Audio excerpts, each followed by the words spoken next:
الحمد للہ رب العالمین الرحمن الرحیم مالک یوم الدین والصلاة والسلام علی سید المرسلین محمد الامین وعلی آلہ وصحابہ الطاہرین الی یوم الدین اما بعد فإن اصدق الحدیث کتاب اللہ وخیر الہدی ہدی محمد صلی اللہ علیہ وسلم وشر الامور محدثاتها وکل محدثۃ بدعہ وکل بدعۃ ضلالہ وکل ضلالۃ فی النار۔ فاعوذ باللہ من الشیطان الرجیم، بسم اللہ الرحمن الرحیم۔ ووضع الکتاب فتری المجرمین مشفقین مما فیہ ویقولون یا ویلتنا ما لہذا الکتاب لا یغادر صغیرۃ ولا کبیرۃ الا احصاها ووجدوا ما عملوا حاضرا ولا یظلم ربک احدا۔ محترم حضرات اور محترم خواتین، اس دنیا میں نہیں معلوم کتنے ایسے مظلوم کہ جو انصاف کے لیے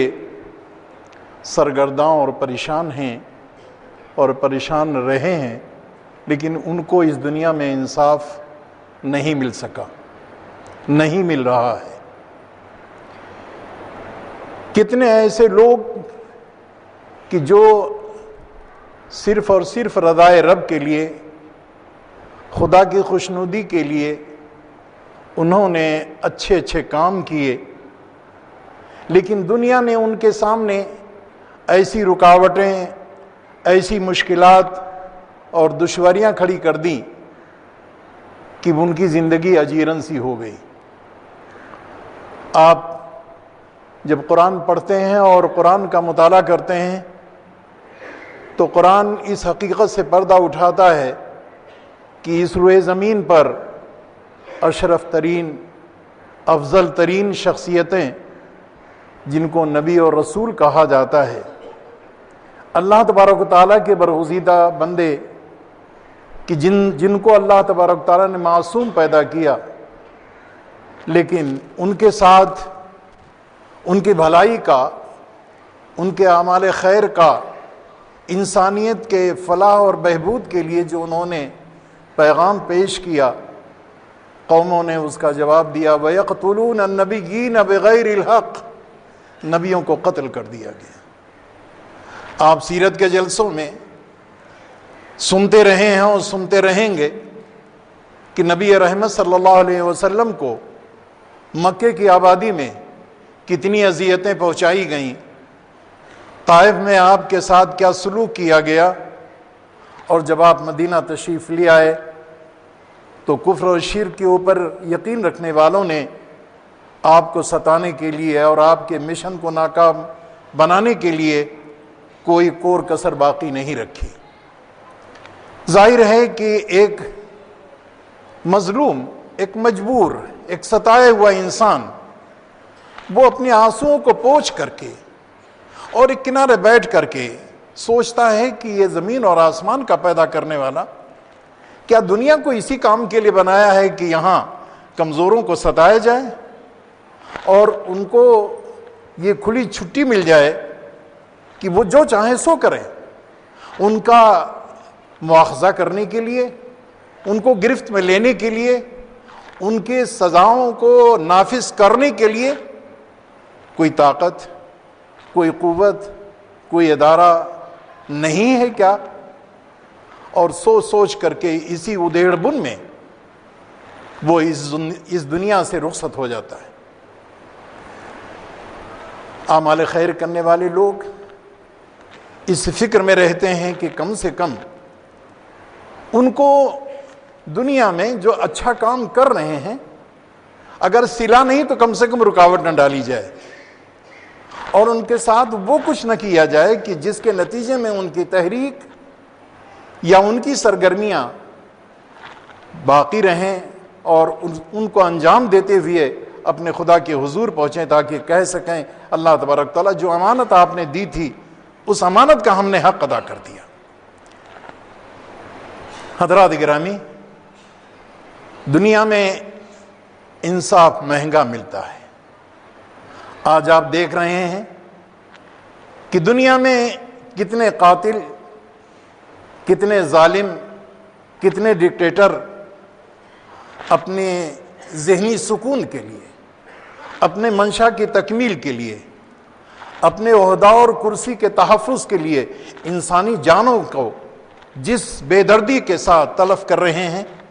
اور جس انداز سے انسانوں کا خون بہایا جا رہا ہے، وہ ہمیں اور آپ کو مختلف ذرائع سے معلوم ہوتی رہتی ہے۔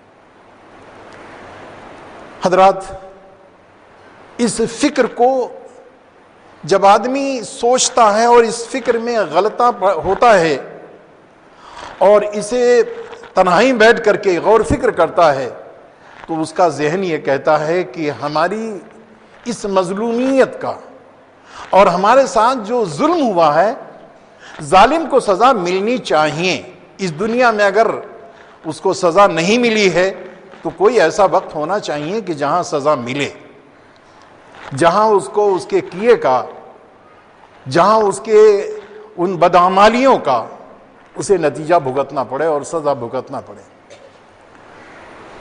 انسان اس طور پر بھی سوچتا ہے کہ رب کریم نے، اس کائنات کے خالق نے انسانوں کو دو عظیم نعمتوں سے نوازا ہے۔ ایک نعمت کا نام ہے عقل اور دوسری نعمت کا نام ہے علم۔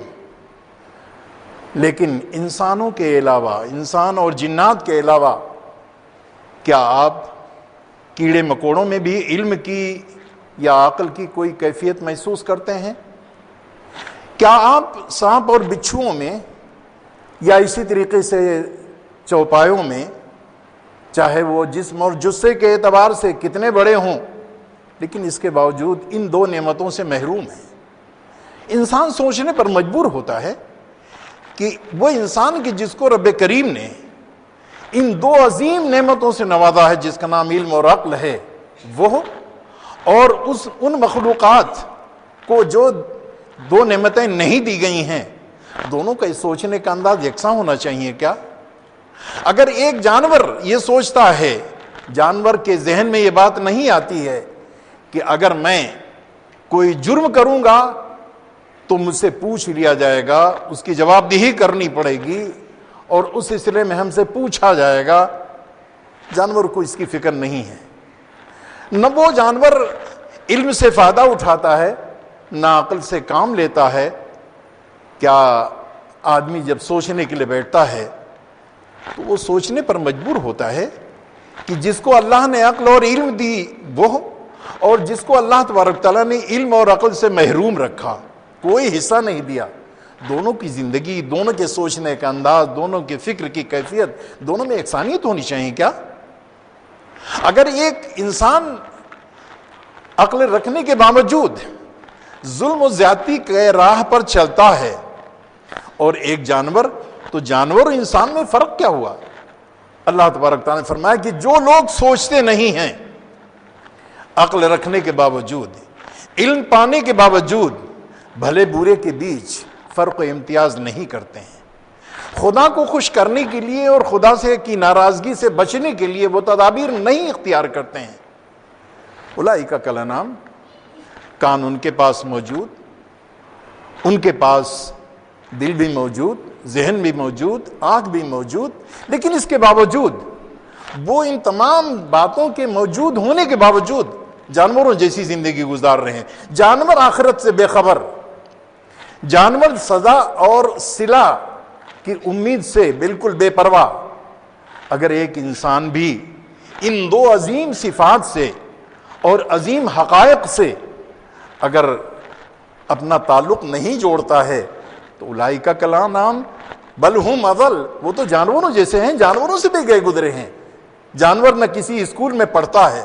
نہ اس کے پاس کوئی ڈگری ہوتی ہے، نہ کسی جامعہ اور دارالعلوم میں اس نے کوئی سند حاصل کی ہے۔ اگر وہ یہ سوچے یا اگر اس کے ذہن میں یہ نہ آئے کہ اس کا پیدا کرنے والا کون ہے اور خوش کیسے ہوگا وہ اور ایسے انسان بھی اسی انداز سے سوچے، تو دونوں کی زندگی میں فرق کیا رہ گیا؟ دونوں کی زندگی میں فرق کیا رہ گیا؟ حضرات گرامی، ان دو حقائق کو اپنے سامنے رکھیں اور پھر یہ دیکھیں کہ انسان آج کس تصور کے ساتھ زندگی گزار رہا ہے۔ تصور یہ ہے کہ اگر دولت حاصل کرنی ہے، دولت کس راستے سے آئے، کس طریقے سے حاصل ہو جائے، دولت ملنی چاہیے، دولت ملنی چاہیے۔ عہدہ کیسے ملے گا؟ عہدہ کے حصول کے لیے، منصب کو پانے کے لیے کون سا طریقہ اختیار کرے؟ اگر یوں کہا جائے کہ لوگوں کے جانوں کا سودا کر کے اسے وہ منصب ملتا ہے، کوئی پرواہ نہیں، 1-2 نہیں، 2-4 10 نہیں، 2-4 لاکھ کا اگر کی گردن کٹ جائے، ان کا خون بہہ جائے، اس کی کوئی فکر نہیں ہے۔ ہمارا مقصد پورا ہو جانا چاہیے، ہمارا مقصد پورا ہو جانا چاہیے۔ دولت کے حصول کے لیے آدمی جو کچھ کر سکتا ہے، اگر وہ اشیاء کھانے پینے کی ہوں یا انسانی ضروریات کے تکمیل کے لیے جو چیزیں انتہائی ضروری اور ناگزیر ہیں، ان چیزوں کو اس کو دیا جائے کہ یہ چیز تم استعمال کرو، یہ کھانے کی چیز ہے۔ وہ کہے گا نہیں، میں اسے نہیں کھاتا، لیکن پیسے کے حاصل کرنے کے لیے دوسروں کو کھلاتا ہے، دوسروں کو کھلاتا ہے، دوسروں کو دیتا ہے، دوسروں کے ہاتھ فروخت کرتا ہے۔ حضرات گرامی، جب یہ سوچ بنتی ہے تو اس سوچ کے بنتے بنتے ایک حقیقت یہ سامنے آتی ہے کہ یہ جو احکامات بیان کیے گئے ہیں جہنم میں جانے کے، جنت سے محروم ہو جانے کے لیے، یہ تو مسلمانوں کے لیے نہیں ہیں، بلکہ یہ تو ان لوگوں کے لیے ہے جو مشرک ہیں، ان لوگوں کے لیے ہیں جو کافر ہیں، جو خدا بیزار ہیں، یعنی ہندو ہیں، سکھ ہیں، عیسائی ہیں، بودھ ہیں، بہائی ہیں۔ وہ جہنم میں جائیں گے، ہم کہاں جہنم میں جانے والے۔ حضرات گرامی، کبھی تو آدمی اس پر انحصار کرتا ہے کہ میں دولت مند ہوں، صدقہ کروں گا، خیرات کروں گا، لوگوں کو پیسے دوں گا، مسجد بنواؤں گا، مدرسہ چلاؤں گا، اور اس کے ذریعے سے اللہ تبارک تعالیٰ کی جنت میں ہم کو جگہ مل جائے گی۔ کچھ لوگوں کا خیال یہ ہوتا ہے کہ نہیں، ہمارے پاس دولت تو نہیں ہے، لیکن ہمارا گروپ اتنا مضبوط قسم کا ہے دنیا میں کہ جب کسی ہم مصیبت میں یا کسی پریشانی میں ہوتے ہیں تو خاندانی اعتبار سے دوست احباب یا گروپ جو ہمارا ہے، گروہ ہمارا ہے، وہ ہمارے کام آتا ہے اور ہمارے لیے جان لڑا دے گا، اور ہمارے کام آ کر کے ہمارا بال بیکا کوئی نہیں کر سکتا ہے۔ ہماری پارٹی کا آدمی ہے، ہماری جماعت کا آدمی ہے، وہ ہمارے کام آئے گا۔ کسی شخص کا خیال یہ ہوتا ہے کہ دنیا میں اکثر و بیشتر یہ ہوتا ہے کہ سنگین ترین جرم کرنے کے بعد 2 طریقے اختیار کیے جاتے ہیں۔ ایک طریقہ اختیار کیا جاتا ہے کہ کچھ لوگوں کو جو پہنچ والے ہیں، جن کی سفارش قبول کی جاتی ہے، ان کو ان عدالت کی کرسیوں پر بیٹھنے والے یا فیصلہ نافذ کرنے والوں کو ایک سفارشی کی حیثیت سے ان کے پاس لے جایا جاتا ہے، اور وہ اپنے اثرات کو استعمال کرتے ہوئے، جس کو آج کل اپنی زبان میں سورس کو لگاتے ہیں، اپنا سورس لگا دیتے ہیں، جس کو عربی زبان میں سفارش کہا جاتا ہے، اور اس کے نتیجے میں اس کو مجبور کرتے ہیں۔ اس کا حاصل یہ ہوتا ہے کہ آدمی جس نے جرم کیا ہے، اس جرم کی سزا سے بچنے کے لیے وہ سورس اور سفارش کا سہارا لے کر کے اس کی اصلاح کے بجائے، اس کی تلافی کے بجائے اور زیادہ جرات مند ہو جاتا ہے، جسارت کے ساتھ کام کرنے لگ جاتا ہے، اور اس پر اس کا کوئی اثر نہیں پڑتا ہے کہ کوئی مواخذہ ہوگا۔ اگر مواخذے کا اندیشہ ہوتا تو وہ یہ انداز ہی کیوں اختیار کرتا۔ رب کریم نے قرآن کریم میں ایک اعلان فرمایا، یا ایھا الذین آمنوا انفقوا مما رزقناکم من قبل ان یأتی یوم لا بیع فیہ ولا خلۃ ولا شفاعۃ والکافرون هم الظالمون۔ اے لوگوں جو ایمان لائے ہو، تم تو قرآن مانتے ہو، اے لوگوں جو ایمان لائے ہو، تم تو خدا کو مانتے ہو، اے لوگوں جو ایمان لائے ہو تم حشر کے دن کے اوپر تمہارا تو یقین ہے، اس لیے کہ صاحب ایمان کا مطلب وہ یہی ہوتا ہے کہ جو خدا کو مانے اور خدا کی مانے، جو رسول کو بھی تسلیم کرے اور رسول نے جو کچھ کہا ہے اس پر ایمان لائے، اور آخرت کے دن کے آنے کے اوپر اسے اطمینان ہو۔ جیسے کہ اس وقت ہم لوگوں کو اطمینان ہے کہ اس وقت گھڑی میں جو کچھ بج رہا ہے یہ چند گھنٹوں کے بعد سورج غروب ہو جائے گا، رات کی تاریکی چھا جائے گی اور پھر آرام کرنے کے لیے ہم لوگ گھروں میں پہنچ جائیں گے۔ ٹھیک اسی طریقے سے اس کو اطمینان ہے کہ آخرت کے دن آئے گا، اس میں کوئی شبہ نہیں ہے۔ اللہ تبارک تعالیٰ نے فرمایا کہ جب تمہارا یقین اور ایمان اس انداز کا ہے، اس لیے کہ تم صاحب ایمان ہو۔ ایمان کا مطلب یہ ہوتا ہے کہ خدا کو مانے، رسول کو مانے، آخرت کو مانے۔ جب ان تین حقائق کو تم نے تسلیم کر لیا تو تم اس کو حقیقت کو سمجھو کہ اس حقیقت کا مطلب یہ ہوتا ہے کہ تم انفقوا مما رزقناکم من قبل ان یأتی یوم لا بیع، وہاں انصاف خریدنے سے نہیں ملے گا، وہاں انصاف کو بیچا نہیں جائے گا۔ انصاف کے بیچنے کا مطلب یہ ہے کہ رب کائنات نے اعلان فرما دیا، یود المجرم لو یفتدی من عذاب یومئذ ببنیہ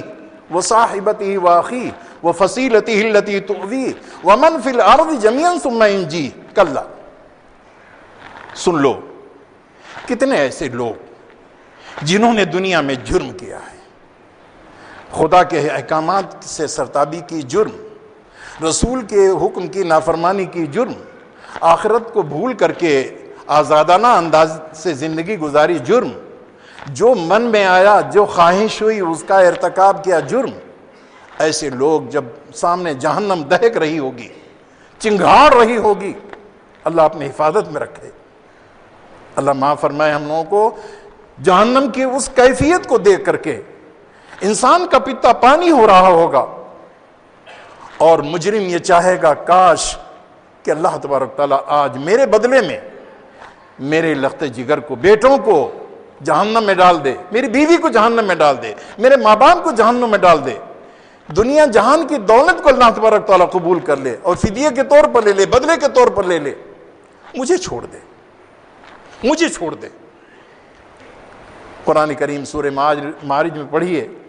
کہ مجرم اس انداز کی خواہش کرے گا۔ مجرم میں یہ خیال نہ فرمائیے گا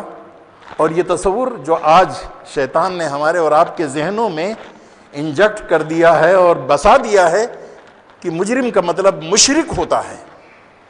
مجرم کا مطلب کافر ہوتا ہے۔ جب یہ مجرم کے لفظ کو ہم نے اپنے مسلم معاشرہ سے نکال کر کے دوسرے معاشرے میں داخل کر دیا، مطمئن ہو گئے، اور اس اطمینان کی کیفیت یہ ہوئی کہ ایک مسلمان اللہ تبارک تعالیٰ کی ناراضگی مول لینے کے باوجود پھر بھی مجرم نہیں ہوتا ہے۔ وہ کہتا ہے کہ وہاں پیسے کوڑی کا معاملہ رہے گا، انصاف خرید لیا جائے گا، جنت خرید لی جائے گی، سفارش یا اسی طریقے سے دوست احباب اکٹھا ہو کر کے اور انہی کے ساتھ میں بھی جنت میں پہنچ جاؤں گا، ہم بھی جنت میں پہنچ جائیں گے۔ حضرات گرامی، اللہ تبارک تعالیٰ نے پابندی عائد کی کہ کم سے کم جو میرے اوپر یقین رکھتے ہیں صاحب ایمان، ان کو تو اس کے بارے میں غلط فہمی نہیں ہونی چاہیے۔ قرآن کریم میں اللہ تبارک تعالیٰ نے ارشاد فرمایا، کتنا صاف اور دو ٹوک اور نہایت ہی واضح انداز سے فرمایا، یتساءلون عن المجرمین ما سلککم فی سقر قالوا لم نک من المصلین ولم نک نطعم المسکین وکننا نخوض مع الخائضین وکننا نکذب بیوم الدین حتی اتانا الیقین۔ مجرمین سے پوچھا جائے گا، مشرکین کا لفظ اللہ تبارک تعالیٰ نے استعمال نہیں فرمایا، مجرمین سے پوچھا جائے گا تم کو جہنم میں کس وجہ سے ڈال دیا گیا؟ ان کا جواب ہوگا، ہم نماز نہیں پڑھتے تھے، ہم نماز نہیں پڑھتے تھے، نمازیوں میں ہم نہیں شامل ہوتے تھے، نماز ہو رہی ہوتی تھی ہم شور شرابہ میں، سیر و تفریح میں، کھانے پینے میں، دوسرے مشاغل اور مصروفیات میں، تفریحات میں اپنا وقت لگاتے تھے، نماز نہیں پڑھتے۔ لم نکو من المصلین، نمازیوں میں سے میں نہیں تھا، جس کی بنا پر جہنم میں ڈال دیا گیا۔ بھوکوں کو تڑپتے دیکھا،